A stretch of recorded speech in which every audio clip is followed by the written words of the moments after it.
From the heartland of America and the gateway to the West, good morning, good evening, wherever you may be across the nation, around the world. I'm George Norrie. This is Coast to Coast AM. Later tonight, Angels and Auras. Here's what's happening.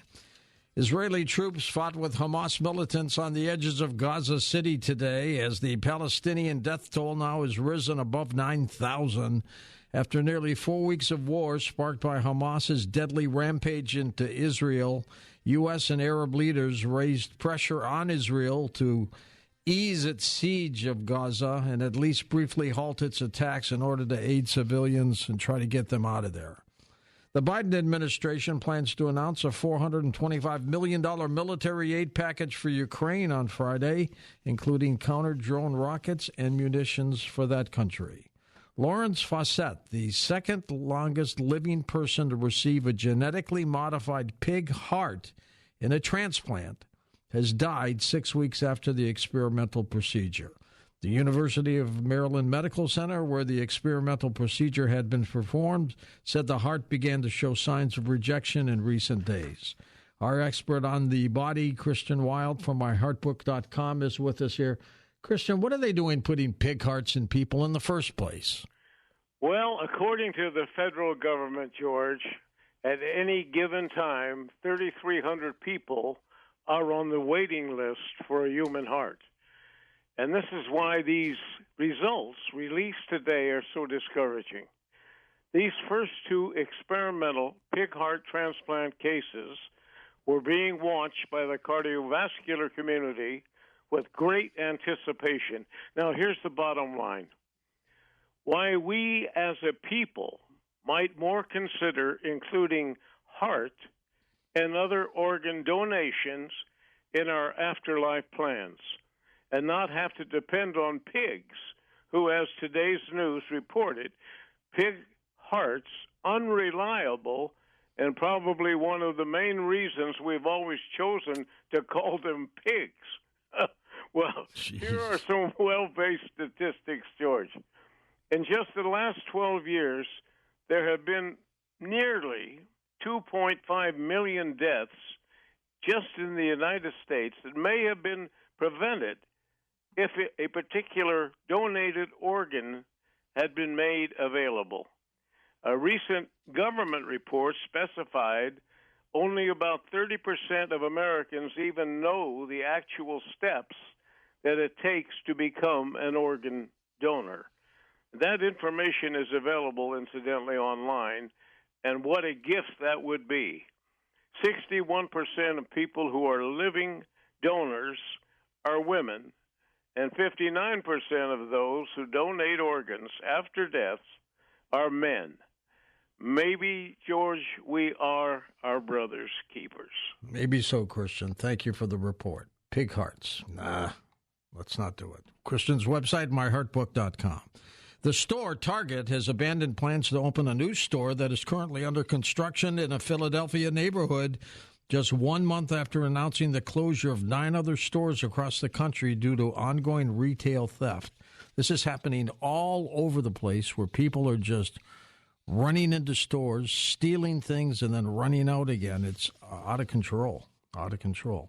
Here's Kevin Randall back with us for his weekly report on UFOs and what's in the skies. Kevin, what do we have this week? Well, good evening, George.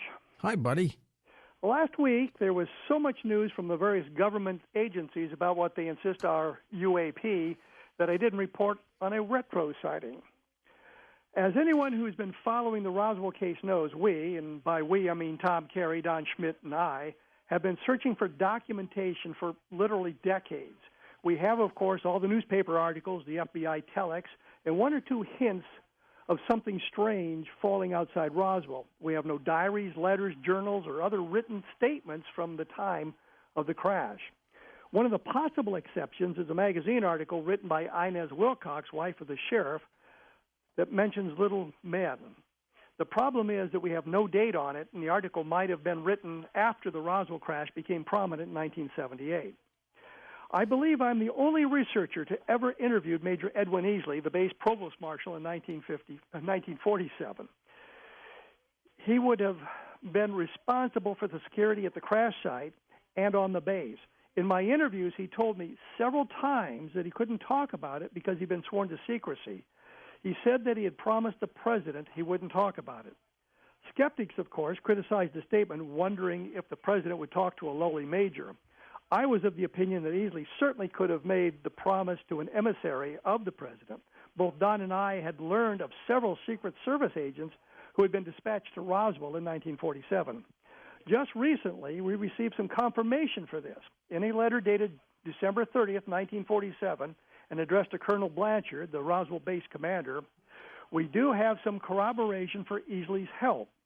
While the opening paragraph seems to be season or boilerplate, meaning that it talks about the season and, I quote, your efforts on our behalf repeatedly served to great advantage, unquote, the second paragraph is the important one. It says, and I quote again, in these regards, Major Edwin D. Easley, Provost Marshal, and his able staff have been particularly helpful in their intelligent understanding of the investigative problems, their devotion, and their untiring diligence, regardless of circumstances, had been directly responsible for a successful conclusion of many difficult undertakings, end quote.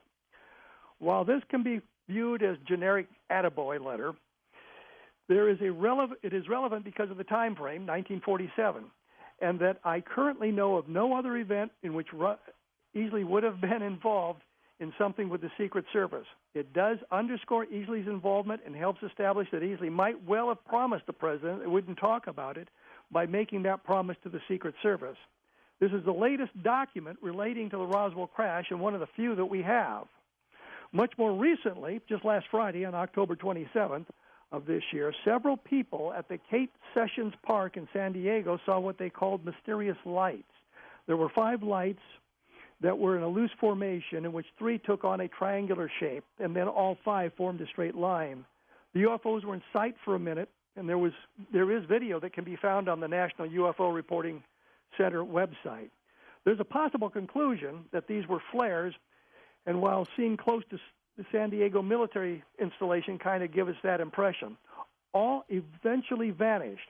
I found the video to be interesting because the objects don't move in a way that I have seen flares move, and at the moment, that explanation is only speculation. And that's it for tonight, George. All right, my friend, we'll talk to you next week. Kevin Randall talking about weekly UFO reports. In a moment, astrologer Jeff Harman back with us on Coast to Coast.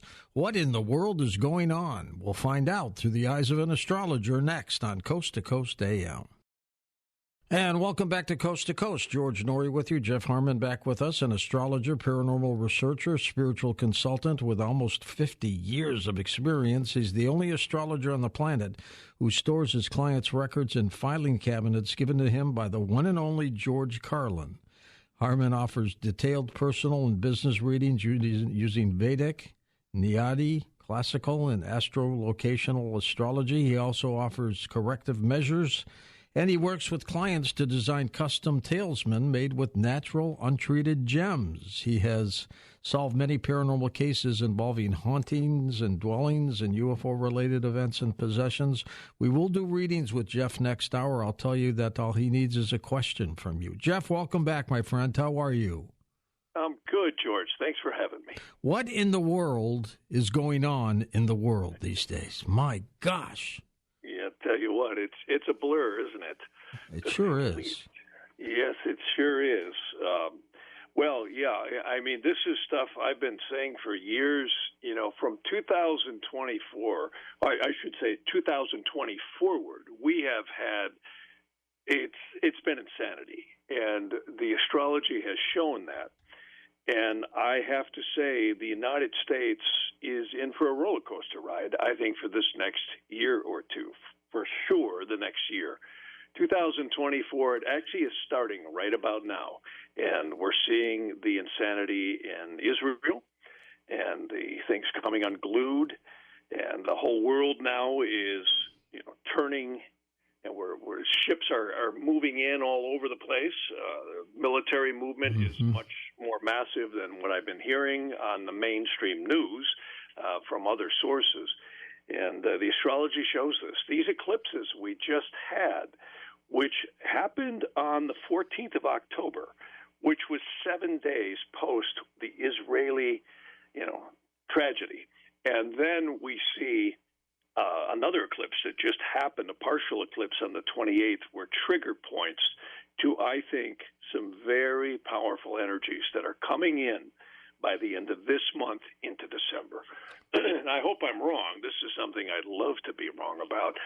But I think we're in some very rough waters and quite dangerous times in the United States over this next year, is what the astrology shows. I think you're right, Jeff. And like a roller coaster, it goes up and it goes down, and we're in a down right now, aren't we? We are, and I think we're also in a dangerous down. From every standpoint, when you look at what's happening to the country from its borders to the internal cities to the finances, the Fed is raising interest rates. I think George Washington said it best: if you want to destroy a country, loot the treasury. And that almost seems exactly what they're trying to do. And, speaking of George Carlin, I always love his analogy. He said, forget the politicians. You have owners, and they are at the top of the pyramid, and they got a hold of printing our money, right, with the Federal Reserve Act. And there's no question, and the astrology actually showed that. World War I and the Federal Reserve Act were eerily close within just a few years. And that was actually a very powerful conjunction between Saturn and Pluto. And we had the same thing that happened in 2020, differently, but the same types of energies. 2020 was actually much more powerful because we had a 240-year cycle happen between Saturn and Jupiter, ushering in a new era.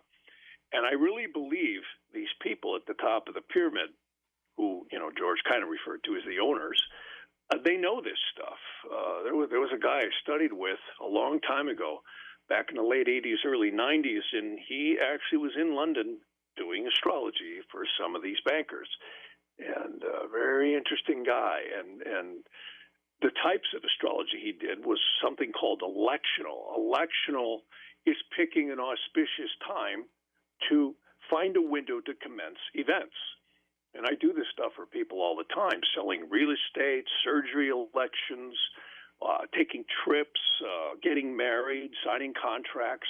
It's really interesting stuff because I think it was Benjamin Franklin said it best. He said no one would ever commence an important act unless they looked at the alignments using the astronomy, the older stuff, that was to be auspicious. In fact, the lowering of the capital cornerstone was actually done at a good astrological time. I've got a mural. Anybody can see it.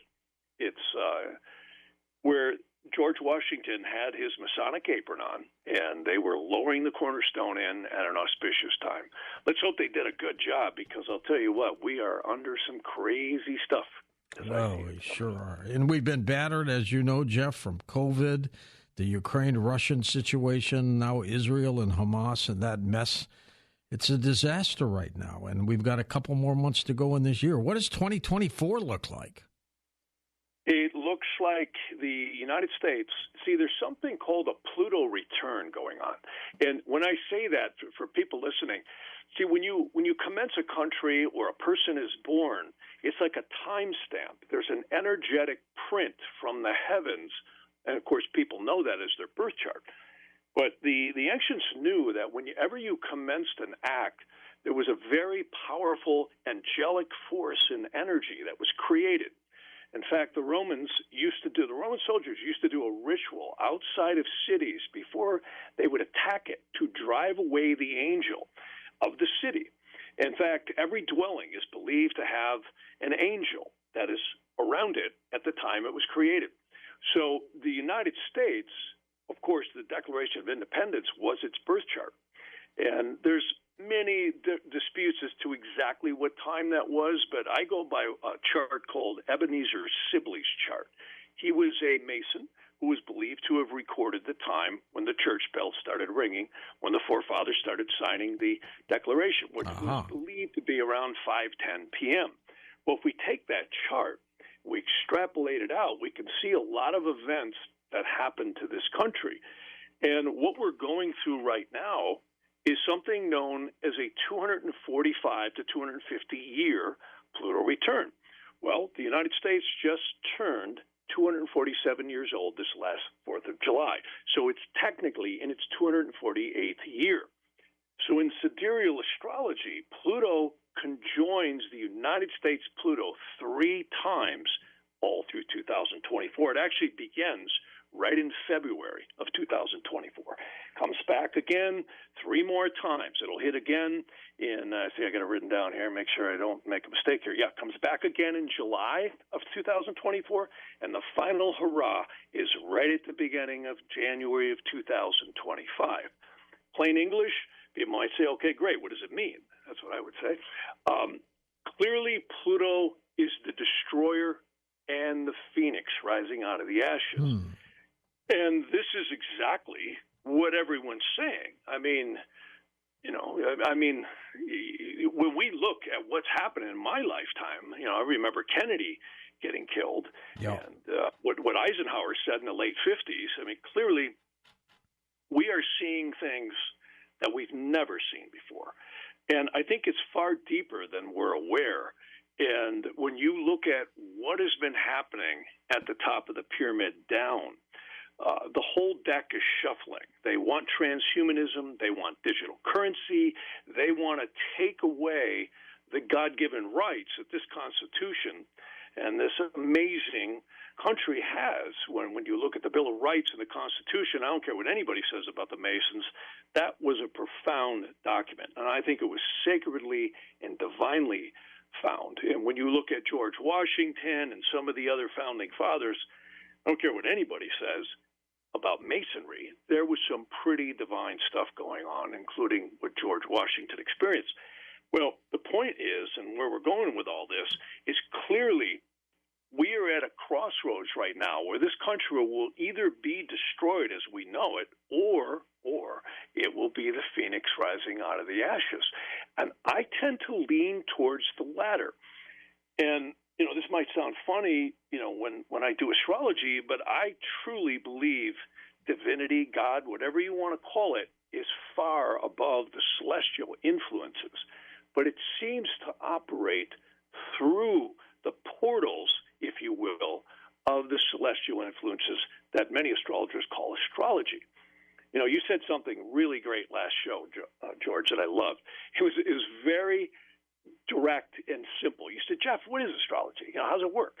And, that really struck me because that's something that I've always wondered about myself. Sure. And I really think that the celestial planets, even though astronomers will tell you, it's gases and masses and all that, and orbital cycles, all of which is true, but I think they're multi-dimensional portals that go in. Einstein was probably right on in relativity, that there's multiple dimensions stacked up on top of one another. And they claim there could be 49 parallel universes and 49 subdimensions in each one. Now, I don't know about you, but that's way past my comprehension. And what I like about that concept is it shows that each individual soul is interacting with this consciousness in a totally unique way. Even though there's a common thread, there's still an individuality to this. And I think the United States, if I'm reading all the progressions and transits correctly, we look like we come out of this and might be the phoenix rising out of the ashes somewhere around 2025. And I do hope that that's correct in my analysis. And that's not too far off. And that's pretty hopeful, by the way. But, yeah, you bet. And, again, when you look at this country, there's no country ever, in my knowledge, that ever gave all humanity, I don't care who you are, what your race, what your creed, how tall, short, fat, skinny, what you believe, you have inalienable rights just by being human. And that is so sacred. And I really believe that what we're seeing here right now is a clash between good and evil. And it's very apparent. We're seeing this in many different ways. And I think evil, the ancient stories that are not only in the Western Bible, but also in the Vedantic scriptures. We see this in the Mayan, the Hunas, on and on. There's always this war in heaven where the evil spirits were cast down. And when you get into the ancient astrology, you start seeing that the planets actually have archangels, angels, spirits, and intelligences in each one. It's everywhere, Jeff. It's everywhere. Hold on for a second. We're at a break. We'll come back with more with astrologer Jeff Harman. His website is linked up at coasttocoastam.com. And welcome back to Coast to Coast. George Norrie with you, along with Jeff Harman, as we talk about astrology. We'll take calls with Jeff next hour. We'll do readings. All he needs is a question from you, or if you just have a question of astrology, jump aboard as well. Jeff, you have looked at the UAPs, unidentified aerial phenomena, and the UFO situation. How does that correlate with astrology? Yeah, that's a good one. A good friend who passed away was George Parks in Tucson, Arizona, and Roger Scheer.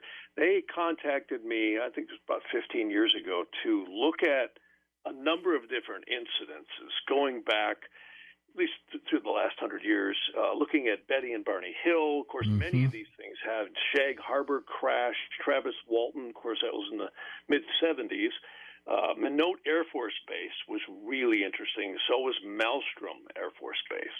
And I think it was David Charles Grush who had said that so many incidences of UAP, UFOs, whatever you want to call them, happened between the 1950s and 60s. This relates a little bit to what we were talking about last section. There's a divinity here going on that I think is far above. Why do these UAPs and so many different events happen so much more frequently and interact with our government? And I think they know a lot more than they're saying. I've got a few clients who don't say too much, but I pick up the innuendos that there's a lot of stuff going on underground and a lot of reverse technology, reverse engineered technology. And these events with astrology definitely correlate. So I did a study, and I've also worked with remote group projects where these viewers, teams of them, we would look at why are they hitting their marks and why are certain UAP events happening. And there's some very interesting stuff with the eclipse points of the moon. Those seem to show up an awful lot when major events would happen.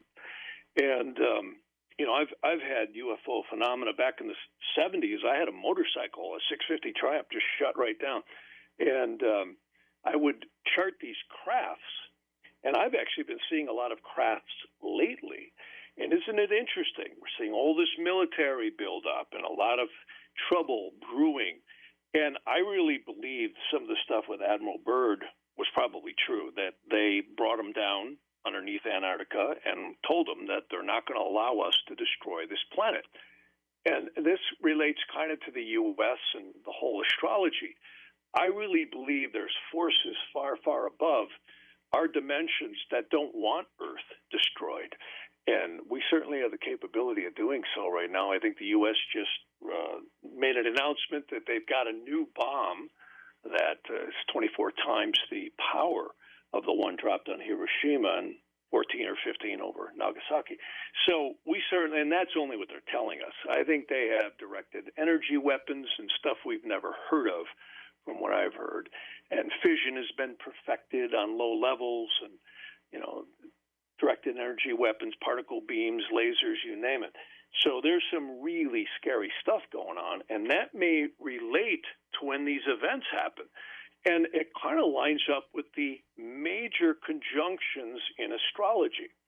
And this eclipse point that I just mentioned, I really believe human consciousness will shift once enough souls pass through here when the axis tips. In fact, there's something in astrology known as the nodes. And in Vedic astrology, we call them Rahu and Ketu, and that's just nothing other than the north and south nodes. They're mathematical points when the sun and the earth and the moon line up. Well, when that happens, we get an eclipse, either a new moon eclipse, which is called a solar eclipse, or a full moon eclipse. These have a huge impact on longevity of life here. I really believe many of the ancient documents that say some of the saints and prophets lived, hundreds of years. And I think something happened here with the alignment of this planet and its angularity and the eclipse points. And if you change that, I think you're going to see a lot of things change here. And there seems to be a lot of correlations from many of the things that I looked at. They weren't all the same, but I often saw that the nodes, or those eclipse points, if you want to call them that, were directly involved. And very interesting stuff. And remote viewing groups, too. We've noticed there was kind of like blackouts on hitting marks and targets when certain events happened, when the nodes were heavily involved. In Vedic astrology. Is that unusual, too, Jeff? Those blackouts? Well, they happen, but when you talk to these remote viewers, there are times when they just don't hit targets, and there's other times they're just spot on. And we found a lot of fixed stars, and the sidereal celestial alignments had a lot to do with that, and, of course, the moon, the all-important moon. And it's interesting because in Vedic and Nadi astrology, they actually say the sun is where time and space starts to happen. This is actually talked about in the book, the Sefer Yetzirah, which is a strange word in Aramaic and Hebrew that means the book of formation. And it's actually hundreds of dimensions down from the upper divine dimensions. And this is, again, where the rotating galaxies and all the universe that we know of start to exist. And in this text, it actually says that literally, time and space began through the stars. Well, the moon concretizes energy. It's they actually call it where spirit gets contained. And, many people know there's a lot of really strange enigma going on with the moon. They've been bouncing rockets, fuselages off it. It echoes. Some people say it was moved here as a satellite, which may be very well true. And then you go back into the Sumerian and some of the ancient, legends of creation. There was a war, and the whole solar system got rearranged. Of course, the asteroid belt is there now. So there's many different theories. But one thing's for sure, the moon seems to concretize spirit, and spirit becomes manifest on the earth. I actually call the earth the soul cauldron, because I really think it is. When you look at animal, plant, and human kingdoms, and I think there's many other beings that we don't know directly about that are extant here. And this place is really divine when you look at it. And I think astrology is really the portals that interact with the soul force energy that comes here. And here's a good example. In Nadi astrology, you and I will exit the physical plane. Of course, we call it death, but really it's just exiting these meat suits we call bodies. And at that point, the spirit, psyche, and soul is to move on. Well, very often you will find the moon's eclipse points will line up with Saturn, the planet of karma, and Jupiter, the planet of divine life force energy. In the Vedic astrology, they call it jiva, which really is like voltage in a wire. It's the forces that actually allow the spirit to kind of proliferate through the physical mechanisms. It's very interesting stuff when you look at this. And it's, again, not my innovation. This is stuff that you can find in ancient Nadi astrology, which is spelled Naadi. Some people spell one word. I have a YouTube channel that goes over a lot of this stuff. You just go to Jeff Harman, astrologer, or Jeff Harman, Vedic astrologer, and we've been trying to put out a lot of good stuff on this, and it's very fascinating. Again, it I'm really is, just blessed to even know about it. And the nodes really are the points in the moons that are so amazing. What were you going to say, George? Have we ever had an astrological year that was just so great and perfect, and you could see it on the charts? Well, yeah, I believe we have. I mean, I think we have a lot of wonderful times. I think our founding forefathers knew a lot more about the ancient astronomy, and that's really what astrology is. A lot of modern astrologers really have to look back because we stand on the shoulders of some really smart people. You go back into the Egyptian, the Chaldean, the Greek, and the medieval astrology, this stuff is really stunning. I mean, many people have heard of Ptolemy, who was, of course, he was an Egyptian. and Dorotheus was another one. And the House of Arabia tried to save all this stuff when Alexandria and the old Egypt was, basically fading away into the annals of time. And the same thing happened in India, somewhere around 3000 BC. A lot of historians balk at this, but there really seems to be a time when Nadi and Vedic astrology was truly shining. And what's interesting is that out of that came all these different texts about the soul and what the earth truly, truly was. And that stuff, to me, is fascinating because it goes way beyond astrology. We start looking at we're spiritual beings having a physical experience. And we've been blocked from that. And that's, I think, the really interesting point, because you get into mind control, or you get into the programming that we all had. They actually say the angel ties us to the embryo at conception, not at birth, by silver cord. And then when we exit the womb, spirit becomes manifest. In that first breath, the spirit, psyche, and soul is imbued into the body, and time starts. It's very interesting because the lunar mansions, which is a zodiac that surrounds the earth, you can't see it. I always joke around with the astronomers. I don't care how much you polish the lenses on your telescopes. You're not going to see that one either. It's very sacred. And this is stuff that, again, I'm just blessed to study it and know about it. And it's profound what these people knew. And long story short is that's when time starts. And it's quite profound because it seems like the end of the journey is to maybe make us reflect. And we seem to be in an age of darkness right now. I know many people say we're in the age of Aquarius. I don't think so. It doesn't seem like the age of Aquarius to me. How about you, George? I mean, look at the wars and the crazy stuff going on. What do you think of the thoughts, Jeff, that the astrological sign is not when you're born, but when you're conceived? That's what the Egyptians said. What do you think of that? Well, I think it relates to the soul's journey. I mean, when you look at time itself, it's not even relevant. I mean, the only reason we have time, and we certainly do, I always say to the yogis, they say that the whole world's an illusion. I say, well, call me on the first of the month and drop a brick on your foot. It's definitely real. But on the other hand, they're right, because when we exit these bodies, we don't take anything with us. Not our clothes, not our favorite rings, not our favorite whatever. It's the attorneys and the relatives are here fighting over what's left. And we really need to look at, I think, that from a broader perspective. The Hebrews actually had it right. And so did the Vedantic. They said the lower conscious mind were knocked out at first breath.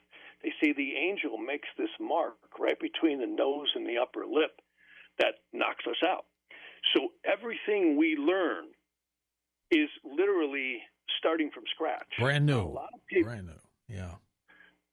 Yeah. And a lot of people have intuition and psychic, hits, but they say if we could see all the time what was around us, all the spirits, the intelligences, the disincarnate souls, the demonic forces, and many other dimensional beings, we'd flip our cookies. We wouldn't be able to live our lives the way we do. It's fascinating work. How did you get involved in astrology in the first place? This whole journey started for me when I was about 7 years old. I had two little rabbits in a cage, and I was upstairs in my bed, and I saw the rabbit dead on its side, and then I woke up, and I ran downstairs, and the rabbit was exactly that way. And, of course, I was a little kid. I was crying. My mom says, don't worry, we'll bury the rabbit and all that. And she said, I told her what happened, and she said, you astral traveled. And my mother was really a cool lady. I really loved her. She died at 47 years old. Whoa. And way too young. Way too young. And in the mid-'70s, she turned me, and then I kind of had a lot of paranormal experiences. And then in the 70s, I grew up in northern Wisconsin. It's like Dukes of Hazzard up there. I think I drove semis before I drove cars. My dad and our family, we did a lot of logging in northern Wisconsin. Sure. And I really enjoyed it up there. A lot of UFO activity up there. And throughout my life, I've seen it. And really some weird experiences and missing time and all kinds of things. But how I got into it was my mother in the mid-'70s. I was driving, and my mother said, "Jeffrey, that girl's not going to work for you." And I said, "Well, how do you know?" And she says, "Well, because I got her chart." And I said, "Well, come on." I said, "That stuff, does it really work? Astrology?" I was very skeptical. At that time, I was heavily into electronics and acoustics and music and science and all that stuff. And I said, I don't know if I buy this stuff. And she said, "Well, you better check it out before you knock it." And I did. And I went, wow, there's something going on here.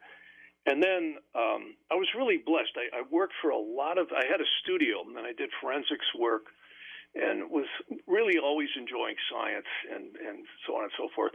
And yet at the same parallel time, the studio we did industrial films, and I did a lot of commercial work and stuff like that for radio stations. And I was always doing charts on people because my mother had taught me how to do it. And I was wondering why, at 10 o'clock I'd have a punk band coming in with a bone in their nose, and the next morning I got guys unloading violins, timpanis, and strings, doing commercials. Every walk of life was so fascinating, and it still is to me. It really is. It really is. And now when I do readings, I just, my heart goes out to people in general. I always try and give more than what I'm paid for, because you're not just doing a reading. You're literally looking at this person's life. And I try to be as accurate as I can, and also as humble. Well, that's what we're going to do when we come right back, Jeff. We're going to do some readings. Spend about a minute to 2 minutes per person, if you would, and we'll take calls next.